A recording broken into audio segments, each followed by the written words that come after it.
मैं एक वचन की तरफ हम सबको मोड़ना चाहती हूँ, बलाक और बलाम के बारे में।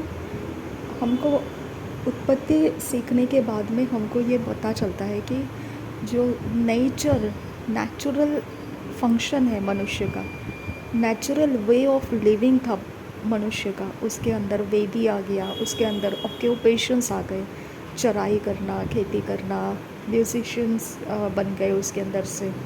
और पराक्रमी निम्रोद उसके अंदर से आया। ओके। और अगर बाबेल का टावर को देखा तो सारे जन एक भाषा के थे और एक मन से कुछ करने के लिए निकले थे तो सफल हो जाएगा, ये हमको समझ में आ गया। और अब्राहम कभी भी परमेश्वर से मांगता नहीं था अपने लिए, लेकिन इसहाक ने मांगना शुरू किया। रिबका को जब बच्चा नहीं हो रहा था तब उसने अब परमेश्वर से बातें करना शुरू किया। फिर राहेल ने भी वैसे ही किया, जब उसका जुड़वा बच्चों का जो पेन उसके ऊपर आने लगा था तब उसने परमेश्वर से मांगा कि अब तेरी क्या मर्ज़ी है, इंक्वायरी किया परमेश्वर से। तो ये सारी चीज़ें हम क्या देखते हैं, जहाँ अब्राहम नहीं कर रहा था लेकिन इसहाक ने शुरू किया। जहाँ आदम नहीं कर रहा था वहाँ आदम ने परमेश्वर को नहीं पूछा ये फल मैं खाऊं या नहीं खाऊं, है ना।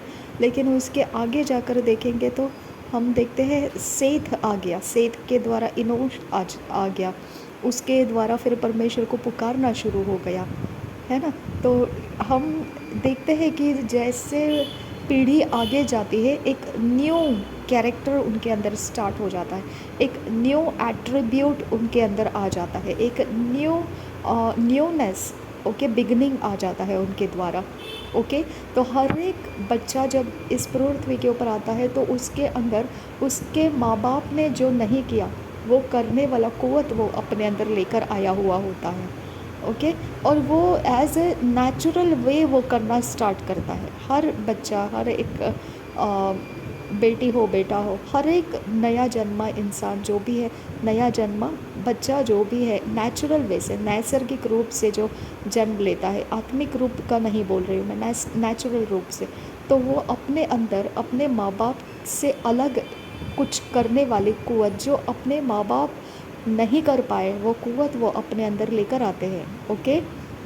और वहाँ से वो नेचुरल वे से, नैसर्गिक तौर से हम देखेंगे तो उसके अंदर वो सारे इंटरेस्ट हमको देखने मिलते हैं, उनका क्रेविंग्स हमको दिखाता है कि ये कुछ ऐसा क्रेविंग है इसके अंदर, ऐसा अर्जिंग है इसके अंदर, ऐसी फोर्स है इसके अंदर कि वो ऐसा कुछ करने के लिए दौड़ता है जो हमने कभी नहीं किया ऐसा। Okay. That means what, there is something speciality है उसके अंदर, जो वो उसको नेचुरल वे से मैनिफेस्ट करता जा रहा है। उसको कोई हार्ड वर्क नहीं करना पड़ता है उसके लिए। आपको ज़रूरी नहीं है कि वो पाप रहे या पवित्रता रहे, नो वे। उसके बारे में कोई डिस्टिंग्विश नहीं कर रही हूँ मैं, डिफरेंस भी नहीं बता रही हूँ। ये कोई भी नेचुरल वे से हो सकता है। ओके। जो पाप आपके माँ बाप ने नहीं किए हो सकता है बच्चे करेंगे। जो अच्छी बातें माँ बाप से नहीं हुई, कभी सोच में नहीं आया, वो कुव्वत बच्चों में आ सकती है कुछ अच्छा करने का। ओके। तो हम जो प्रोडक्ट है इस पृथ्वी के ऊपर, हमारे माँ बाप जो नहीं किए वो कुव्वत, वो खासियत हमारे अंदर से नेचुरल वे से मैनिफेस्ट होती है। ओके। नेचुरल, नैसर्गिक रीति से, उसको कोई फोर्स देने की ज़रूरत नहीं पड़ती है। ओके। नेचुरल वे से वो रिलीज़ होता है हमारे लाइफ के अंदर से, वो हम मैनिफेस्ट करते हैं, हम उस दिशा की ओर अटेंशन ज़्यादा लगाते हैं। वो चीज़ें जो हमारे अंदर से मैनिफेस्ट होने के लिए परमेश्वर ने रखा है उसके ऊपर हम ज़्यादा ध्यान देना शुरू करते हैं, उसके ज़्यादा हम इन्फॉर्मेशंस के पीछे जाते हैं, उस सब्सटेंस को हमारे अंदर से हम रिलीज़ करते हैं, हमारे मैनिफेस्टेशन में हम उसको प्रकट करते हैं। ओके। तो ये खासियत नेचुरल वे से हमने उत्पत्ति में सीखा। ओके। तो परमेश्वर ने जब बोला था कि नूह का समय था, फिर उसने होम बलि चढ़ाया, परमेश्वर को अच्छा लगा, फिर उसने ये सब बोला, फिर उसके बेटे जब पीढ़ियों में बढ़ने लगे तब वहाँ पे ऐसा लिखा है कि अन्य जाति भी वहाँ पर थे। और 6 अध्याय के अंदर लिखा है कि दानव भी वहाँ रहा करते थे। तो अन्य जाति अलग है और दानव अलग है। और मनुष्यों के पुत्रों ने मनुष्यों की पुत्रियों से परमेश्वर के पुत्रों ने ब्याह करके जो पैदा किए बच्चे वो भी माइटी थे, सामर्थी थे, जाने माने थे, बहुत प्रचलित थे प्राचीन काल से। तो वो भी वहाँ पर थे, यानी एक वैरायटी आ गया था पृथ्वी के ऊपर। परमेश्वर ने आदम और हव्वा को बनाया, वो अलग है, लेकिन ये चीज़ें जो है वो एक्स्ट्रा ऑर्डिनरी अलग सिस्टम्स के द्वारा क्रिएट होती गई है। और इसके कारण हमको ये बात मालूम पड़ जाता है कि परमेश्वर को स्वर्ग और पृथ्वी बनाने का क्यों ज़रूरत पड़ा, क्योंकि फाइट ऑलरेडी उसके पहले स्टार्ट हो चुका था। Got it. और फिर बाद में परमेश्वर ने यह भी बोला है कि पृथ्वी का फाउंडेशन रचने से पहले ही मेमने का लहू बहाया गया है। यानी हमारे लिए प्राणी और पशु और पक्षी और जीव जंतु ये सब देखने के लिए पानी, पहाड़, मिट्टी, पत्थर, चट्टान, तूफान, आंधी, ये हमको देखने के लिए एक सस्पेंस लगता है, हमको एक सरप्राइजिंग लगता है कि ये क्या चीज़ें हैं हमारे लाइफ के अंदर, पृथ्वी क्या चीज़ों से भरी है। लेकिन परमेश्वर के साथ ये सब चीज़ें आकाश और पृथ्वी बनाने से पहले से बन रही थी, मतलब हो रही थी। उनके संगति की चीज़ें उसने सिर्फ आकाश और पृथ्वी बनाने से शुरुआत कर दिया। समझा? तो ये बात को हमें समझना है कि परमेश्वर हम इस आकाश और पृथ्वी को सबसे पहला बनाया। तो यूहन्ना का 1 अध्याय का 1 वचन बताता है कि आदि में शब्द था और शब्द परमेश्वर के साथ था और शब्द परमेश्वर था। ओके, तो परमेश्वर की और क्या था? शब्द था। Got it. और शब्द खुद परमेश्वर था और शब्द सबसे पहला परमेश्वर के साथ था। आदि में शब्द था, यानी कि सबसे पहला शब्द था। शब्द क्या है? वचन। वचन क्या है? प्रभु यीशु मसीह देहधारी होकर आया और हमने उसको अपने संगति में परमेश्वर के अनुग्रह से भरा हुआ प्राप्त किया। ओके, तो यही शब्द लिखा है कि आदि में शब्द था और ये शब्द परमेश्वर के साथ था। यानी फर्स्ट स्टेप पर वर्ड लिखा है, सबसे पहला वर्ड लिखा है, और वो वर्ड एसोसिएट किया गया था, जिसको परमेश्वर कहा जाता है, उसके साथ एसोसिएट किया गया था, और ये वर्ड खुद परमेश्वर था। ओके, तो ये बात प्रॉफिट यूबर्ट एंजल जी ने भी समझाया है, लेकिन मैं उसके आधार से नहीं बोल रही हूँ, क्योंकि मैंने इसके बारे में परमेश्वर से बातें करते हुए बहुत लंबा समय मैंने एक सोच के अंदर बिताया है कि लॉर्ड ऐसा क्या था तेरे पास कि तूने यहाँ शुरू किया। ठीक है, इंसान कुछ भी करने की सोचता है तो उसको पहले ज़रूरत पड़ती है, तभी वो कुछ सोचता है और करना शुरू करता है ना। तो परमेश्वर ने मनुष्य को भी बनाया तो पहले उसने सोचा कि ये मनुष्य जब तक पृथ्वी के ऊपर नहीं आता है तब तक उसको खेती करने के लिए पृथ्वी के ऊपर कुछ भी बीज को उगाया नहीं जाएगा, लेकिन वो बीज पड़े रहेंगे, उसको नमी देते रहना है। तो ये सारा काम परमेश्वर के पास ऑलरेडी चल रहा था, यानी खेती करना मनुष्य का काम है, ये परमेश्वर ने डिक्लेयर तो किया था। लेकिन खेती के लिए जो सिस्टम लगता है, जो प्रोसीजर्स लगते हैं, वो प्रोसेस परमेश्वर अपनी ओर से उसको किया जा रहा था। यानी हर एक चीज़ को उसने प्रोसेस में रखा है, वो प्रोसेस के थ्रू एंड रिज़ल्ट में पहुंचता है। ओके, सब कुछ एंड रिज़ल्ट में नहीं दिया परमेश्वर ने। आदम और हव्वा को एंड रिज़ल्ट दिया था परमेश्वर ने, रेडीमेड उनको जीवन का फल दिया था। वो उसके बारे में कुछ नहीं बोला था, रेडीमेड उनको बोला था ये फल है, आप इसको खा सकते हैं, देखने में भी बहुत मनोहर है। यानी हमको आँखों को देखने के लिए सुंदर चीज़ें चाहिए। ओके, इसके लिए सुंदरता हमारे लाइफ के अंदर का परमेश्वर का योजना है। ओके, परमेश्वर को हमारी आँख को सुंदर दिखाना है, लेकिन वह सुंदरता हमारे आँखों को क्या इंटरप्रेट करने से सुंदरता कहा जाएगा, यहाँ पे मिस्टेक हो चुका है। समझ में आ गया? ग्लैमरस और लग्जरियस लाइफ जो है वो सुंदरता नहीं है, वो सिर्फ शरीर को आराम देता है, हमारा मन उसके ऊपर आनंदित हो जाता है। एक ऐसा ही कुछ भी ऐसा ख़राब चीज़ जो हमारी आँख देखना पसंद नहीं करती है, तो फिर ये क्या है? क्योंकि आपको हैबिट डाला गया है वैसा, आपके सिस्टम को वैसा हैबिट दिया गया है कि ये ख़राब चीज़ है, इसको एक्सेप्ट नहीं करना, ये देखने के लिए अच्छी चीज़ है, इसको देखा करना। फिर वो पाप भी रहेगा, क्योंकि अंधकार के जगत के अंदर गंदे कामों को करते हुए देखने से पावर बढ़ता है। ये उनको माँ बाप बच्चे को जन्म देने से पहले ही उनके अंदर वो मनन कर दिया होता है, तो वो बच्चे वैसे ही निकलते हैं कि वो लोग अपने आँखों से, दृष्टि से वो सारे काम देखेंगे अपनी आँखों से और वो पावर को एक्सेप्ट करेंगे। बाद में वो सारे रिचुअल्स भी करना स्टार्ट करना उनको सिखा दिया जाता है। ओके, तो अब वो बोलेंगे ये तो अच्छी चीज़ है, इससे तो पावर आता है। लेकिन जिनको वो नहीं आता है, जिनको वो सारी चीज़ें नहीं सिखाया गया, वो बोलेंगे नहीं, एज़ हमारे पढ़ाई लिखाई के सिस्टम के अनुसार ये सारी चीज़ें गलत है, हम इसको नहीं देख सकते हैं। लेकिन वो बोलेंगे ये अच्छी चीज़ है, इससे पावर आता है, इससे चंगाइयाँ आती है, इसके द्वारा धन संपत्ति आती है, इसके द्वारा ये होता है, वो होता है। लेकिन हमको तो वो नहीं सिखाया, तो हमारा जो फ़ैसला करने का तरीका है वो डिसबैलेंस हो चुका है। हम अच्छे को बुरा बोल देते हैं, बुरे को अच्छा बोल देते हैं, और कुछ चीज़ें हमको पता नहीं है तो हम उसका भी न्याय कर देते हैं, और जो चीज़ें पता है वो अधूरी पता है तो हम उसके बुराइयों के साथ भी रह लेते हैं, है ना? तो सब कुछ डिसबैलेंस हुआ है, हमारा अंडरस्टैंडिंग। ओके, तो इसके लिए हम अभी फ़ैसला नहीं कर सकते हैं। हम कुछ भी अगर नेचुरल वे से, स्वाभाविक रूप से जो भी फ़ैसला लेते हैं, वेरी लिटिल परसेंटेज हम कुछ अच्छा फ़ैसला करते हैं। बाकी तो बहुत ज़्यादा हमारा रॉन्ग मिसअंडरस्टैंडिंग की वजह से, रॉन्ग परसेप्शंस की वजह से, हमारा धोखे का परसेप्शंस, ओके, जो सच्चाई नहीं है उसको हम सच्चाई मानने लगते हैं और फिर हम जजमेंट करते हैं, तो डिसबैलेंस हो जाता है वो।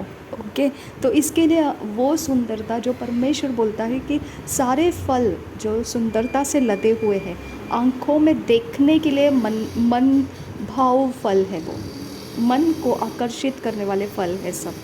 लेकिन फिर भी तूने ज्ञान देने वाला, भले बुरे ज्ञान देने वाले फल को तूने नहीं खाना। परमेश्वर का वचन जहाँ कहता है नहीं करना, यहाँ एक एरिया ऑफ लाइफ है, एक सिस्टम है। यहाँ पर परमेश्वर कहता है ये नहीं करने का कारण मैं तुझे बता देता हूँ कि इसके द्वारा निश्चित मृत्यु हो जाएगी। ओके, ये करने से निश्चित मृत्यु होगी। अगर उसको देखा तूने तो उससे मृत्यु नहीं होगी, अगर उसे छुआ तूने उससे मृत्यु नहीं होगी, अगर खाया तूने तो उससे मृत्यु होगी। यानी हमको 5 सेंसेस के द्वारा हम उसके साथ कनेक्ट होंगे तो कुछ प्रॉब्लम नहीं है। 5 सेंसेस में से एक सेंस है जो खाना, अगर खाया तो फिर मृत्यु हो जाएगी। ओके, और यीशु मसीह क्या बोलता है, अगर तुमने अपने सोच में भी, अपने इमेजिनेशन में भी गलत देखा तो आपने तो वो गलत कर ही दिया, यही हो जाता है।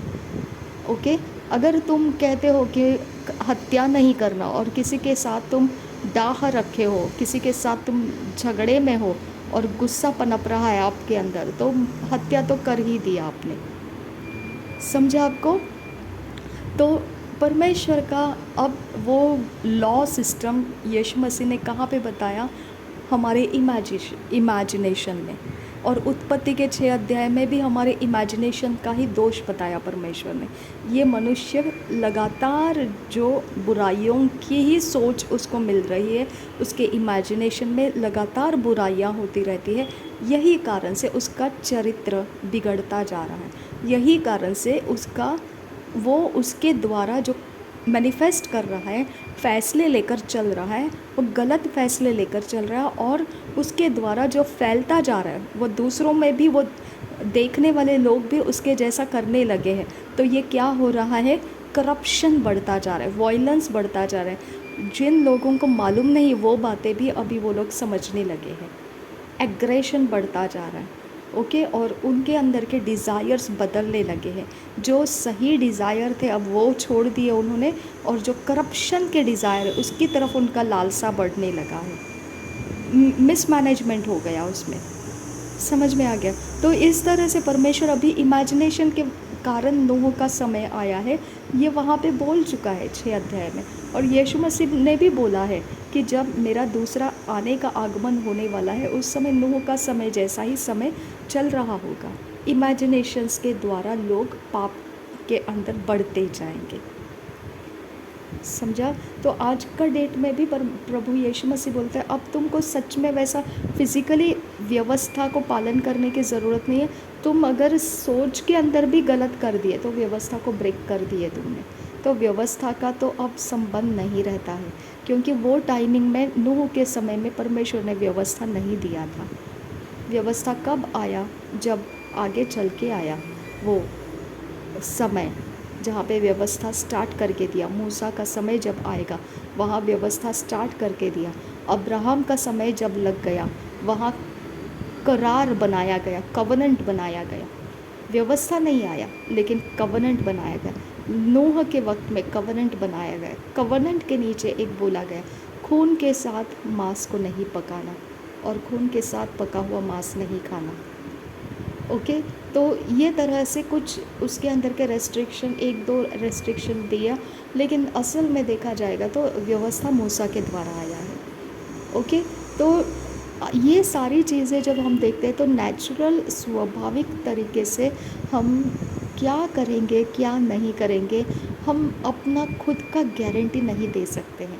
मैं यही बात एक सिस्टर को बोल रही थी और वो समझ नहीं पाए ये बात को। ओके, अब हर चीज़ को आप स्कूल में पढ़ाई लिखाई में जो सीखे आप वैसा बर्ताव करते हो, तब जो स्कूल में नहीं गया है, पढ़ाई लिखाई नहीं किया है, लेकिन वो भी वैसा बर्ताव करता है। कैसे क्या वैसे क्या, ऐसे कैसे हो गया जब वो तो गया ही नहीं है स्कूल में, उसको तो ये सारी चीज़ें उनके टीचर्स के द्वारा सीखने को नहीं मिली है, फिर कैसे क्या वो ऐसे बर्ताव करता है?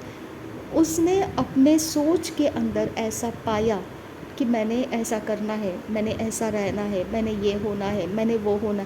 उसने अपने आप के अंदर वो बर्ताव को सोच के अंदर से लाया और सोच के द्वारा उसने अपने शरीर में से वो प्रकट किया, उसका हैबिट में उसको रखा। तो अब देखने में क्या लगता है, पढ़े लिखे इंसान भी वैसे है और जो पढ़ा लिखा नहीं है वो भी वैसे है। ओके, कैसे क्या हो गया? उसकी सोच के अंदर उसको मिल गया परमेश्वर के द्वारा, वो नेचुरल तरीके से मिला, स्वाभाविक तरीके से मिला उसको। उसके पास कोई ऐसा हार्ड एंड फास्ट रूल नहीं था कि वो पढ़ाई किया, उसके टीचर ने सिखाया, इसके लिए उसको पता चला। हार्ड एंड फास्ट उसके ऊपर कुछ नहीं डाला गया था, सख्ती के साथ उसको नहीं दिया गया था कुछ भी, लेकिन उसके सोच ने उसको वो कैरेक्टर में लाया जो पढ़ाई लिखाई किए हुए लोगों का कैरेक्टर होता है। ओके, उस तरह से उसको लाया। तो ये तरह से इमेजिनेशन के ऊपर हम कोई गारंटी नहीं दे सकते हैं कि हम पाप करेंगे या पवित्रता में रहेंगे, कोई गारंटी नहीं दे सकते हैं हम। हमको परमेश्वर, हमारे एक पास्टर जी थे जिनका कलीसिया में कभी कभी हमको एक गेस्ट के रूप में हम लोग जाते थे उनके यहाँ। कभी कुछ फंक्शन है तो वो इनवाइट करते थे आसपास के चर्चेस को, तो हम उनके यहाँ पे जाते थे और वो हमारे कलीसिया के भी एसोसिएट किया करते हैं, अपने आप की सेवा वो दिया करते थे हमारे कलीसिया में भी। कुछ समय ज़रूरत के समय आते जाते थे, तो इसकी वजह से हम उनके यहाँ पे गए थे, जाते थे हमेशा, बीच बीच में कभी भी इनवाइट करते थे हमारे कलीसिया को। एज अ फैमिली मेम्बर्स हम उनके साथ उनके कलीसिया में जाते थे। तो उनके कलीसिया के प्रचार में मैंने ये बात को हमेशा सुना और मैंने पर्सनली भी, जब मैं उनके साथ बात करने के लिए बैठते थे ऐसे ही free time, leisure time, okay, ऐसे ही जस्ट गए हम, अब मैं अकेले ही ऐसे ही कहीं कुछ काम था मुझे, उस तरफ गई थी तो जाते जाते मिलते जाऊँ, ऐसा भी करके मैं जाती थी वहाँ पर। तो भी उनके मुँह से हमेशा ये एक वर्ड आता था कि पक्षी जो है ना सिर के ऊपर से उड़ते ज़रूर हैं, लेकिन हमारे सिर के ऊपर उनको घोंसला बनाने नहीं देना है। ये हमेशा बोलते थे। तब मैं बहुत जवान उम्र में प्रभु में थी, तो वो ये वर्ड हमेशा मेरे कुछ बोलने के बाद में वो हमेशा यही बोलते थे, वो घूमने दो, जो भी है, जो भी परेशानी है वो आपके सोच के ऊपर है, वो सोच के अंदर नहीं आने देना है, उसको आपका फ़ैसला बनने का फाउंडेशन बनने नहीं देना है। वो इतना पावरफुल मेरे लाइफ के अंदर वो बैठ गया था कि मैं समझ गई कि हमारे सोच के ऊपर हम कभी भी फ़ैसला नहीं लेना है, हमारे सोच को पवित्र वचन से परखना है। ओके, तो अगर हम नहीं परखेंगे, फॉर एग्ज़ाम्पल, अब ये आबिल को क्या पता था कि चराई करना है? आबिल को क्या पता था कि परमेश्वर उसका बलिदान इस तरह से स्वीकारेगा? आबिल को कहाँ से पता चला कि एक प्राणी को मारने का, उसके अंदर से चर्बी को निकालने का और वो बलिदान करने का? नूह को कहाँ से मालूम पड़ा कि प्राणी शुद्ध वाले कौन से हैं और वहाँ से लेना है, उसको जलाना है, फिर उसका धुआं उठा, फिर वो परमेश्वर को आनंद देने वाला बन गया? ये सारी चीज़ें अगर देखेंगे तो ये नेचुरल है। ओके, लेकिन काइन ने जो किया, काइन ने जो बलिदान लाया, वो उस परमेश्वर ने नहीं स्वीकारा, वो भी नेचुरल है। ओके, काइन ने आबेल का हत्या किया, परमेश्वर ने उसको श्राप दिया, उसको नहीं मालूम था इसका पनिशमेंट भी होता है, उसको नहीं मालूम था। ओके, तो ये चीज़ों से, अज्ञानता से वो कुछ भी कर बैठते हैं मनुष्य। ओके, हमको ये बात का गारंटी देना बहुत मुश्किल है कि नहीं नहीं नहीं सब कुछ मेरा कंट्रोल में है, नहीं। ओके, आप जिसको सही समझते हैं बोल नहीं सकते, वो परमेश्वर एक्सेप्ट भी नहीं करेगा। अगर देखा जाएगा तो काइन का क्या मिस्टेक था? उसने तो अपना ही फल फ्रूट यही पौधे तो लेकर आया था, उसका क्या मिस्टेक था? उसका वो ऑक्यूपेशन था, उसका फर्स्ट फ्रूट उसने लाया था। ओके, इसके लिए हमको किसी भी चीज़ का गारंटी देना मुश्किल हो जाता है, क्या सही है और क्या गलत है, और परमेश्वर किस चीज़ को एक्सेप्ट करेगा, गारंटी देना मुश्किल हो जाता है। इसके लिए हम ये अगर गारंटी देने लगेंगे कि हाँ बस मेरे को तो सब पता है क्या करना है और क्या नहीं करना है, और मैं वैसे ही बस जो सही है उसको करूँगी, और जो, तो रिलीजियस स्पिरिट आ गया आपके अंदर। ओके, क्योंकि परमेश्वर का वचन कहता है कि मैं जिसके ऊपर दया करना चाहूँ मैं करूँगा, मैं जिसको दोषी ठहराना चाहूँ मैं दोषी ठहरा दूँगा। आप भले ही सही करते रहो 100%, परमेश्वर गारंटी नहीं देता है कि मैं तुमको सही कहूँगा। वो काइन का ही आप सोच के देखो, काइन का क्या मिस्टेक था? परमेश्वर ने तो आबेल और आदम और हव्वा को तो वही बोला था खाने के लिए, फल फ्रूट खाओ, ये खाओ, वो खाओ, ऐसे ही बोला था। किधर बोला था? एनिमल किंगडम में से कुछ मार के खाओ, ऐसा नहीं बोला था। तो यहाँ पे हम लोगों को देखने को मिलता है काइन को रिजेक्ट किया परमेश्वर ने। ओके, तो आपको गुस्सा आ जाएगा अगर ऐसा आप सोचोगे तो, क्योंकि आपका जो मेंटालिटी हो जाता है वो रिलीजियस स्पीड में हो जाता है, वो रिलीजियस ताकत, रिलीजियसनेस के तेज में बढ़ता जाएगा कि मैं चेक लिस्ट बना दिया। ओके, ये नहीं करना, ये नहीं करना, ये नहीं करना, ये नहीं करना, ये नहीं करना, और आप मेहनत उठाते हैं। जब आप ऐसा करते हैं ना, तो आपका एनर्जी इन्वेस्ट होता है, आपका समय इन्वेस्ट होता है, आपका कंसंट्रेशन आप डालते हो, फोकस डालते हो उसके ऊपर, आपका इंटरेस्ट उसके ऊपर, आप त्याग करते हो, और आप बाद में देखते हो कि मैंने हाँ ये कंप्लीट किया। ओके, फिर आपका टेंशन बढ़ जाएगा, आपको लगेगा अब मेरा ये चेकलिस्ट पूरा हो गया है, अब परमेश्वर मुझे ब्लेस करेगा। ओके, अब परमेश्वर मुझसे खुश हो जाएगा, अब परमेश्वर मेरे ऊपर ध्यान देगा, अब मैं तो बिल्कुल जायज़ हूँ। तो वो टाइप का हो गया कि जो फरीसी था वो अपने सारे व्यवस्था पालन की बात को बोल रहा था, क्योंकि वो उनका कॉन्फिडेंस था कि परमेश्वर हमारी ओर से और हमको एक्सेप्ट करता है। ओके, तो उसने वो कॉन्फिडेंस से प्रार्थना किया और उसने बोला मैं ये करता हूँ, मैं वो करता हूँ, मैं ऐसे करता हूँ, मैं वैसे करता हूँ, मैंने ये कंप्लीट किया, वो कंप्लीट किया और कंप्लीट हो गया, अब बस मैं तेरे साथ वफ़ादार हूँ। उसके बेस के ऊपर उसका राइटियसनेस, उसके धर्म के कामों के व्यवस्था उसने बताए, और उसने बताया मैंने ये सारे पालन कर दिया, और तूने कहा है जो इसको पालन करेगा उसको तू आशीष करेगा। अब बात बन गई है। ओके, मैंने पालन कर दिया है, बात बन गई है, मेरा आशीष मुझे मिल जाना है। लेकिन वहाँ पे एक पापी इंसान आता है और अपने वस्त्र को फाड़ कर वो रोते हुए, पीटते हुए, वो चिल्ला चिल्ला के परमेश्वर को बोलता है मैं तो कुछ भी नहीं हूँ, मैं क्या अपनी लिस्ट बताऊँ, मैं कौन सी चेक लिस्ट दिखाऊँ, मेरे पास तो चेक लिस्ट का तो नामो निशान भी नहीं है, मैंने ऐसा कुछ भी नहीं किया है जो तुझे चाहिए। ओके, और परमेश्वर बोलता है उसकी प्रार्थना सुनी जाएगी जो ऐसे वस्त्र फाड़ कर परमेश्वर से पुकार के बात किया, उसकी प्रार्थना सुनी जाएगी। आबेल का खून का आवाज़ परमेश्वर ने सुना, ओके, और काइन को श्रापित किया। अब काइन का क्या दोष था ना, काइन को गुस्सा आया, काइन का रिलीजियस माइंड बन गया, ओके, उसका गुस्सा ये हो गया कि परमेश्वर मेरी व्यवस्था को अभी रिजेक्ट कर रहा है, ओके, मैं उसको दूसरी व्यवस्था खोलने नहीं दूंगा, मैं उसको मार डालूंगा। जो व्यवस्था उसने खोला है वेजिटेरियन का, उसी में उसको लेकर जाना पड़ेगा, और वो उसका फॉरवर्ड जाने वाला इंसान रहेगा। उसका वो किंगडम उसको बचा के रखने के लिए उसने परमेश्वर का दूसरा रास्ता बंद करने के लिए वो आबेल की हत्या कर दी उसने, ओके। ये तरह से हमको समझ में आना चाहिए। हम ज़िद नहीं लगा सकते कि ये चेकलिस्ट है और मैंने ये कंप्लीट किया है और अब जायज़ बनता है कि परमेश्वर मेरा येस एंड आमेन कर देना चाहिए। नहीं, जिसने ये चेकलिस्ट में से एक चीज़ भी पूरी नहीं की है उसको परमेश्वर आदर करेगा और उसका काम पहले पूरा करके देगा। और आप सोचोगे पूरे 1 साल मैंने ये चेकलिस्ट को पूरा किया और परमेश्वर मेरा काम पूरा नहीं कर रहा है, क्या प्रॉब्लम आ गया परमेश्वर को? मैंने तो सब कुछ किया, जो बोला था सब मैंने फॉलो किया, फिर भी परमेश्वर मेरा कुछ भी नहीं काम पूरा कर रहा है। तो परमेश्वर ने किधर बोला आपको चेकलिस्ट के अनुसार करो तो आपका काम पूरा हो जाएगा? आपको चेकलिस्ट परमेश्वर ने दिया नहीं है कि तू ये काम पूरा कर तो मैं तुझे ब्लेस करूँगा। नहीं, आपने वचन को स्टडी किया, आपने व्यवस्था की स्टडी किया, आपको समझ में आ गया, अच्छा तो चेकलिस्ट में ये सारी चीज़ करेंगे तो फिर हो जाता है काम। आपने सीखा उसको, वो आपको सिखाया, लेकिन वो आपके लाइफ को अप्लाई करके आपने देखा क्या परमेश्वर इसको ब्लेस करेगा, तो आपका कॉन्फिडेंस बोलता है हाँ करेगा, क्योंकि ऐसा मैंने अनुभव पवित्र बाइबल में देखा है, लोगों के जीवन में ये होता हुआ मैंने देखा है, इसके लिए मेरे साथ भी वो करेगा। तो हम सिमिलैरिटी को लेकर चलते हैं, हमारा कॉन्फिडेंस सिमिलैरिटी के ऊपर बेस करता है।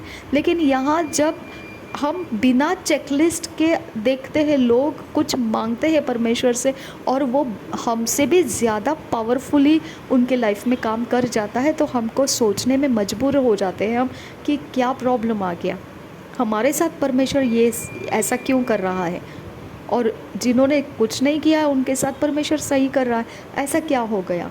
देखो, यही कारण से मैं आपको बोलती हूँ रिलीजियस स्पिरिट को जगह मत दो, इतना ओवर कॉन्फिडेंस मत बन जाओ कि हम अपने आप को सीधा रखना है, हम अपने आप को गारंटी नहीं देता है, पूरे 24 आवर्स में कोई गारंटी नहीं है आप क्या गलत कर देंगे। फिर किधर गया आपका वो स्ट्रॉन्ग पॉइंट कि नहीं मैं तो बिल्कुल सही करूँगा, जो भी करूँगी वो सही करूँगी, हमारी जिम्मेदारी है सही करते रहने का। ठीक है, उठाओ जिम्मेदारी, और फिर भी परमेश्वर नहीं दिया आपको जो आपको चाहिए, जब आपको कुछ चाहिए तब परमेश्वर के विरोध में बात नहीं करना, क्योंकि आपका विश्वास व्यवस्था के ऊपर है, ओके, आपका विश्वास आपने किए हुए कर्मों के ऊपर है। इसके लिए परमेश्वर को पसंद है वो चीज़ें आनंद के साथ करनी है। उसने बोला मेरा जुआ हल्का है, ओके, प्रेशर के नीचे आकर नहीं करना है कि परमेश्वर को पसंद नहीं है वो हम नहीं, ओके, हम परमेश्वर से प्रेम करते हैं और जिससे हम प्रेम करते हैं उसकी हम आज्ञा मानते हैं, ओके। वो हार्ड एंड फास्ट रूल हम पर नहीं डालता है कि अगर तुमने आज्ञा तोड़ा तो मैं तुमको पनिश कर दूंगा, नहीं, लेकिन हमारा प्रेम जताते हैं हम कि परमेश्वर मैं तुझसे प्रेम करता हूँ, इसके लिए मैं ये काम नहीं करूँगा, इसके लिए जो तुझे पसंद नहीं वो नहीं करूँगा, और मैं परमेश्वर तेरे ऊपर मेरा भरोसा है, जब मेरी ज़रूरत होगी तो मेरे कर्मों के द्वारा नहीं लेकिन तेरे दया के द्वारा मुझे प्राप्त होगा, ओके। मैं इस बात पर विश्वास करता हूँ कि मेरे कर्मों को मैं गिनती करके तेरे पास नहीं आऊँगा, मैं तेरी दया को देखकर मैं तेरे पास आऊँगा, ओके। तो इस तरह से आपका लाइफ, क्रिश्चियन लाइफ चलना चाहिए। व्यवस्था के नीचे जाओगे तो हार्ड एंड फास्ट बन जाओगे रूल्स में, और आप अपने आप को अलग धर्मी समझना शुरू करेंगे, घमंड बढ़ जाएगा आपके अंदर का, रिलीजियस माइंडसेट के अंदर आके फिर आप परमेश्वर को दोष लगाओगे जब वो आपका कुछ काम पूरा नहीं करेगा तो, ओके। तो ये जजमेंट की तरह से हमको नहीं चलना है। हमको परमेश्वर की तरफ देखना है कि परमेश्वर भला है और उसके भलाइयों के कारण हमारे साथ सब कुछ अच्छा होता है, और उसको पुकारना, ये एक न्यू कैरेक्टर हमने उत्पत्ति में देखा। ओके, अब्राहम नहीं पुकार रहा था, आदम ने नहीं पुकारा था, शेत ने पुकारना शुरू किया था। अब्राहम के बाद इसहाक, रिबका और राहेल, इन्होंने पुकारना शुरू किया उनकी परिस्थितियों के अनुसार। ओके, और इसके बाद का समय जो आता है वो एक्सोडस है, वो निर्गमन है।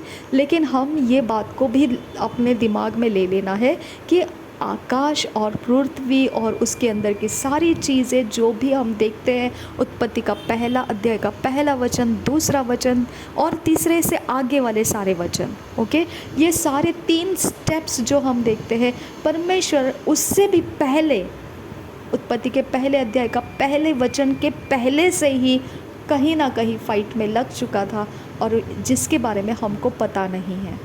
ओके, परमेश्वर जब रिवील करता है तो हम समझ पाएंगे, अगर परमेश्वर ने रिवील नहीं किया तो हम नहीं समझ पाएंगे। इसके लिए ना ओकल्ट प्रैक्टिस, सीक्रेट सोसाइटीज़ के जो लोग, ये सारे लोग क्यों परमेश्वर को एक सेपरेट सिर्फ सुप्रीम पावर कहते हैं? वो परमेश्वर नहीं कहते, वो कहते हैं सुप्रीम पावर है ये, बस ये कहते हैं, क्योंकि उन्होंने खोज निकाला है कि आकाश और पृथ्वी के पहले भी कुछ स्पिरिचुअल चल रहा था, और वो स्पिरिचुअल के अंदर और भी कुछ स्ट्रॉन्ग थिंग्स है, अलग स्ट्रॉन्ग थिंग्स है, लेकिन उन सब स्ट्रॉन्ग थिंग्स से भी ज़्यादा सुप्रीम परमेश्वर है। तो अब उनको परमेश्वर की ज़रूरत है या नहीं, फैसला करना उनका मर्ज़ी का पॉइंट है। उनको ये दिखाई देता है कि वर्ल्ड को अगर स्पिरिट्स ही चला रहे हैं, तो क्यों ना हम जो पॉसिबल स्पिरिट्स है, जो परमेश्वर और एक्स्ट्रा ऑर्डिनरी और भी स्पिरिट्स है, तो अगर परमेश्वर का आज्ञा पालन करके हमको कुछ प्राप्त करने की क्या ज़रूरत है? अगर स्पिरिट से ही सब कुछ होता है, तो क्यों ना हम बाकी स्पिरिट्स का इस्तेमाल करें? और जितना आप एक्स्ट्रा ऑर्डिनरी स्पिरिट्स को लाकर काम करोगे, उतना आपका मैनिफेस्टेशन लोगों को आकर्षित करता है, लोगों के लाइफ बदलता है, लोगों को कुछ प्राप्त हो जाता है, फिर उनको ऐसा लगता है कि हाँ, वो वाली चीज़ें सही है। ओके, लेकिन उनको ये नहीं पता है कि ये सुप्रीम पावर जिसे कहा जाता है, इसके पास जज करने का अधिकार है, न्याय करने का उसने अधिकार रखा है। और ये मनुष्य सृष्टि जो है, जो सीक्रेट सोसाइटीज़ वगैरह में बांटते हैं अपने आप को, उसके अंदर अगर आप देखोगे तो वो शक्तियों के पास डेस्टिनीज़ नहीं है। परमेश्वर ने मनुष्य को डेस्टिनी दिया हुआ है। परमेश्वर उस किंगडम के अंदर हमको ले चुका है जो आकाश और पृथ्वी बनाने से भी पहले वाला किंगडम है। हालेलुया। उसने उस समय के अंदर हमको लिया है जहाँ पर अगम्य ज्योति में वो निवास करता है। वहाँ तक पहुँचने का रास्ता किसी के पास नहीं है। परमेश्वर बोलता है, मैं वहाँ तक किसी मनुष्य को आने का रास्ता नहीं देता हूँ, लेकिन प्रभु यीशु मसीह के अंदर जो इंसान होकर मेरी तक आ सकता है। हालेलुया। तो प्रभु यीशु मसीह मार्ग है, सत्य है, जीवन है।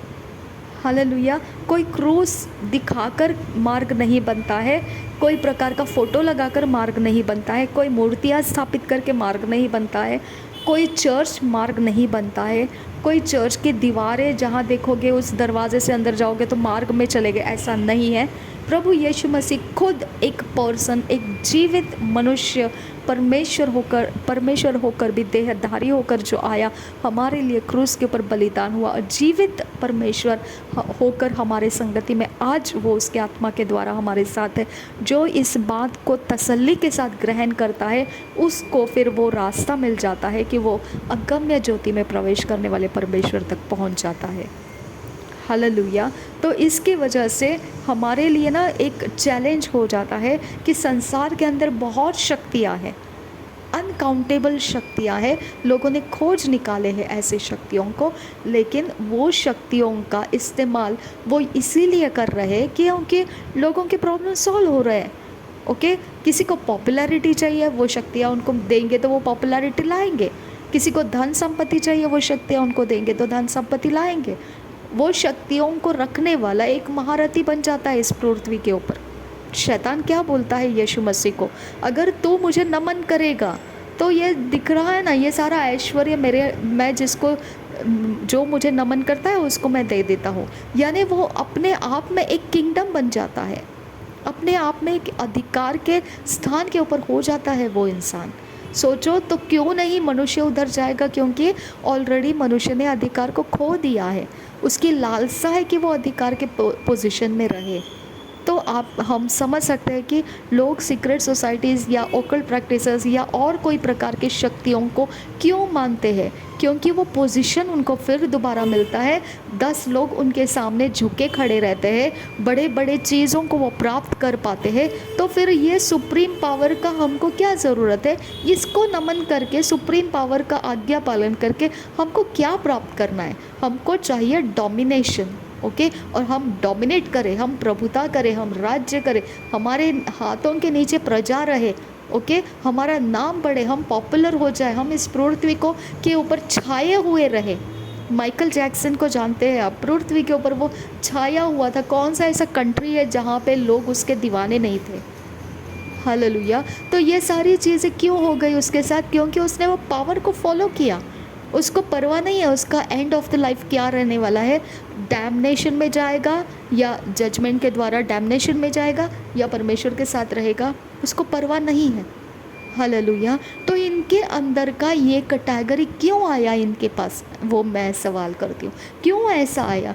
तो मैं वही पूछूंगी आपको, दानव कहाँ से आ गए। उत्पत्ति में तो दानव नहीं बनाया था परमेश्वर ने, राइट। यानी कि दानव आकाश और पृथ्वी बनाने से पहले ही ऑलरेडी वो किंगडम था वहाँ पे, जिसके साथ परमेश्वर का कुछ तो क्लैशेस हो गया, वहाँ से वो फाइट में है। और दानव ने आकाश पृथ्वी बनाने के बाद भी घुसपैठी किया है, और फिर वहाँ पे स्वर्ग के मनुष्य के पुत्रियों से स्वर्ग के परमेश्वर के पुत्रों ने आकर गलत काम किया, यानी उनका सिस्टम बिगाड़ दिया। अब ये दानव क्यों आना है वहाँ पर, क्वेश्चन करो अपने आप को, क्यों आना है। मनुष्य तो बनाया था, दानव की क्या ज़रूरत थी वहाँ पे। लेकिन परमेश्वर ने दानवों को हटाया नहीं, यानी परमेश्वर के पीछे पड़े हुए हैं वो लोग। वो कौन है स्पिरिट रियम के अंदर हम नहीं जानते हो उसको, लेकिन उनका फाइट है परमेश्वर के साथ। और परमेश्वर ने यीशु मसीह को क्या बोला, जब तक तेरे सारे बैरियों को तेरे पैरों के नीचे चौकी बनाकर ना रख दूँ, तब तक तू मेरे दाहिने हाथ बैठा रहे। हालेलुया।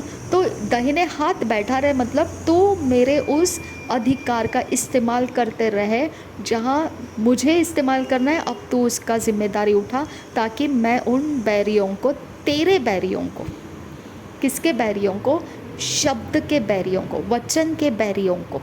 हालेलुया। तो आदि में कौन था, शब्द था, और शब्द के बैरियों के लिए परमेश्वर बोलता है। तो वचन कैसा लिखा है, आदि में शब्द था, शब्द परमेश्वर के साथ था, और परमेश्वर शब्द को बोल रहा है तू मेरे दाहिने हाथ बैठा रहे, ओके। और जब मनुष्य बनाया जा रहा था तब परमेश्वर क्या बोलता है, हम मनुष्य को बनाएंगे, let us make man, okay. और जब आदम ने फल खा लिया, उसको बाहर निकालने का समय आ गया था वाटिका से, तब परमेश्वर क्या बोलता है, हम में से एक के समान ये हो गया। यानी हम में से एक जो न्याय करता है, जिसको खून देने से शांत हो सकता है, वो वाला हमारे तरह का जजमेंट करने वाला, न्याय करने वाला, श्राप और आशीष दोनों देने का सामर्थ्य जिसके पास है, वो अब जाग गया है इसके कैरेक्टर में, और ये सबका न्याय करेगा, सब तोड़ फोड़ करके रखेगा। इसको हम अपने साथ नहीं रख सकते हैं, ओके। तो इस तरह से उसको फिर खेती करने के लिए छोड़ दिया गया, राइट। तो हमारा परमेश्वर उत्पत्ति के अंदर हमने कितना गहराई में देखा इस बात को, है ना। अब हम इब्रानी का पत्री पढ़ने के लिए जा रहे हैं, ओके। मुझे परमेश्वर इंस्पायर किया कि उत्पत्ति के बाद डायरेक्ट एक्सोडस में मत जा, निर्गमन में मत जा, तो इब्रानी के पत्रियों को पढ़। अब वहाँ का कनेक्शन उत्पत्ति के साथ है, इसके लिए हम उसको पढ़ने जाएंगे। यीशु मसीह ने क्या बोला, विश्वास के द्वारा धर्मी जन जीवित रहेगा। हालेलुया। तो हम धर्मी जन विश्वास से जीवित होते हैं। हम धर्मी जन हमारे क्रूस को सिर के ऊपर लेकर घूमने से जीवित नहीं रहते हैं। ओके, हम क्रूस के सामने घुटने टेकने से जीवित नहीं रहते हैं। हालेलुया। हम किसी मरियम का फ़ोटो सामने लगाने से नहीं होते हैं। आपको मैं बोल देती हूँ, अगर आप क्रूस का कुछ चिन्ह लगाए और आपके घर की रखवाली हो रही है, आपको ऐसा लगता है, तो रॉन्ग स्पिरिट्स है वो, क्योंकि क्रूस के कारण रखवाली नहीं होती है। क्रूस के कारण यीशु मसीह के बलिदान को याद रखा जाता है। हालेलुया। स्पिरिट के अंदर वो मार्क है जो हम मार्क लगाते हैं कि ये घर यीशु मसीह के क्रूस के बलिदान पर विश्वास करता है। बस आपका वो विश्वास काम करता है। वो क्रूस स्पिरिट रियाम के अंदर बात करता है। वो क्रॉस स्पिरिट रियाम के अंदर बात करता है। ओके, विश्वास आपका काम करता है। हालेलुया। तो क्रूस की वजह से, मरियम के फ़ोटो से, मरियम के चित्र से, इसके वजह से नहीं, आप स्पिरिट रियाम के साथ झगड़ने के लिए कम्युनिकेट करते हैं क्रॉस दिखा के कि बॉस ये वाला देख ले, इस ये देखने से तुझे पता चलेगा कि मेरा विश्वास सिस्टम कहाँ पर है, मेरा बिलीफ सिस्टम कहाँ पर है। समझा आपको? और उसको भी ये बात को कम्युनिकेशन हो जाता है स्पिरिट किंगडम को कि इनका विश्वास सिस्टम कौन है। हालेलुया। अगर ये बातें हम सही ढंग से नहीं समझेंगे तो बाहर मूर्ति के पूजा करने वाले बहुत हैं, तो हम में और उनमें फ़र्क क्या रह गया? सोच के देखो, मूर्ति को सामने रख के वो भी तो विश्वास ही कर रहे हैं, उनकी सारी तमन्नाएं पूरी करते हैं, तो वहाँ भी तो आत्मा उतरता है। ओके, उनके काम बनते हैं वहाँ पर भी। ओके, लेकिन आप क्रूस को लगा के, क्रूस के सामने घुटने टेके, आप भी वही कर रहे हैं। आत्मा उतरता है, आपका विश्वास है, और आत्मा काम करता है, आपका विश्वास है। किसने देखा है वो आत्मा कौन है? किसने देखा है मूर्तियों को भजने वालों के पास जो आत्मा उतरता है, उनके काम करके देता है, उनका सब भलाई करके देता है, उनके मन की इच्छा पूरा करके? किसने देखा है कि वो आत्मा कौन है? किसने देखा है?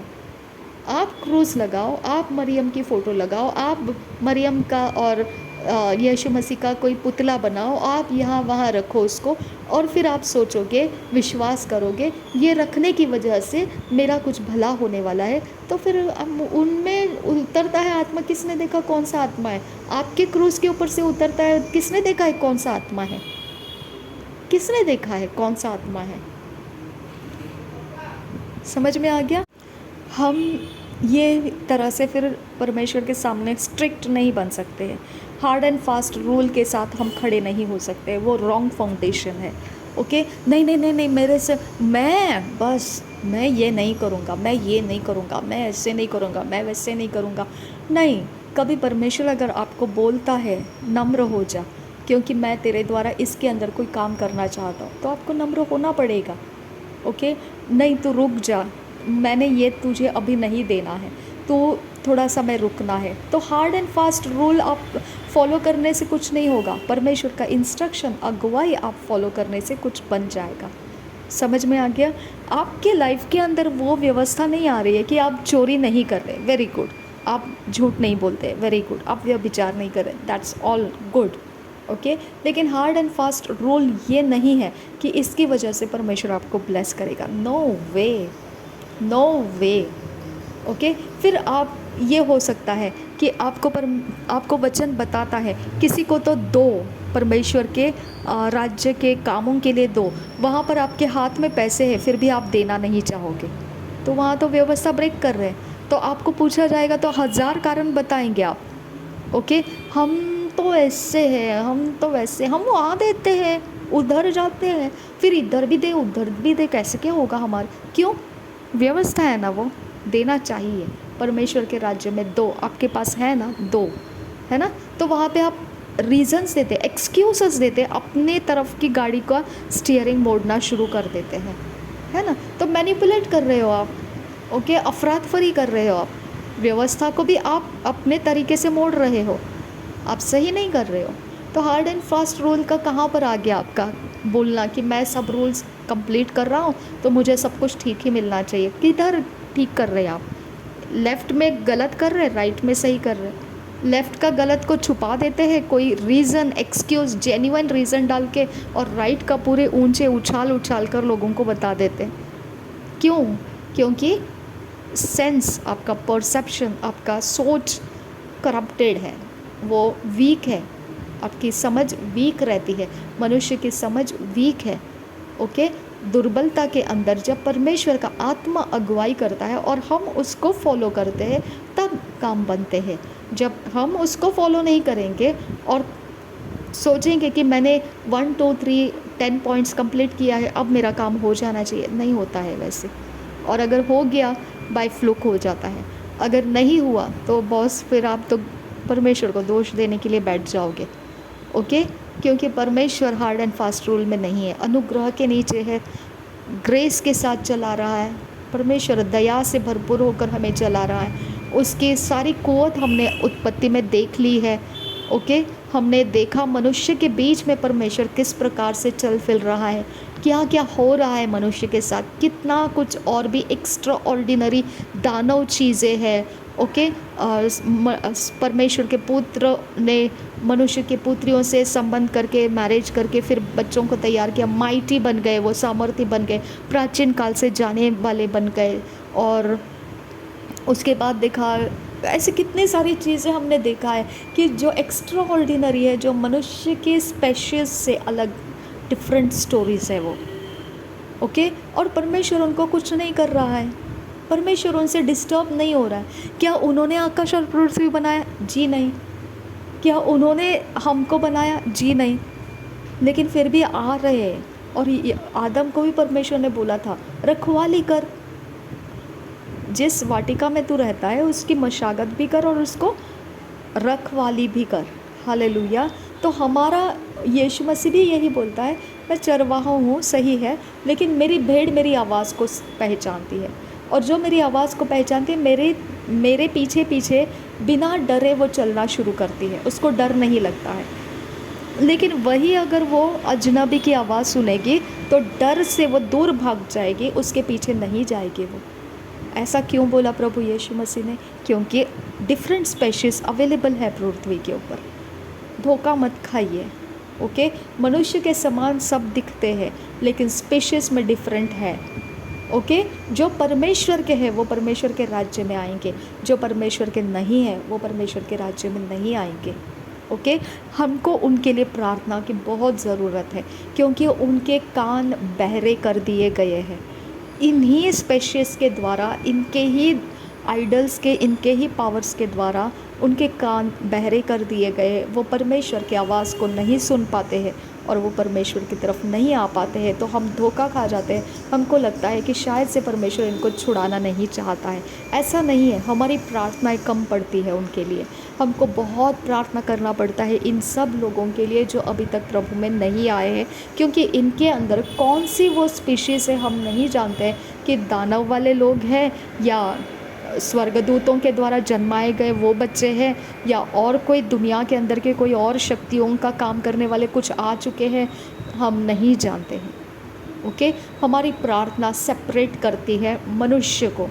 जो मनुष्य है हमारे प्रार्थना से झुकाए जाएंगे, जो मनुष्य है प्रभु यीशु मसीह के प्रेम से भर दिए जाएंगे, जो मनुष्य है, जो रियल स्पीशीज़ है परमेश्वर के क्रिएशन की, वो सही तरीके से हमारे प्रार्थना को फॉलो करेंगे और प्रार्थना का फसल बन के परमेश्वर के राज्य में उतर कर आएंगे 100%। लेकिन अगर हम उनके लिए प्रार्थना नहीं करेंगे तो एटमॉस्फेयर उनको परमेश्वर से अलग रख रहा है। हो सकता है वो प्योर मनुष्य है, लेकिन हम उनके लिए प्रार्थना ना करने की वजह से एटमॉस्फेयर उनको परमेश्वर के विरोध में चलाता है और हम धोखा खा जाते हैं। हमको लगता है कि दानव जाति होंगे वो ऐसे कोई तो ऐरे गहरे कोई तो होंगे स्पेशीज़, इसके लिए वो परमेश्वर में नहीं आ रहे, हम ऐसा सोचते हैं। समझ में आ गया?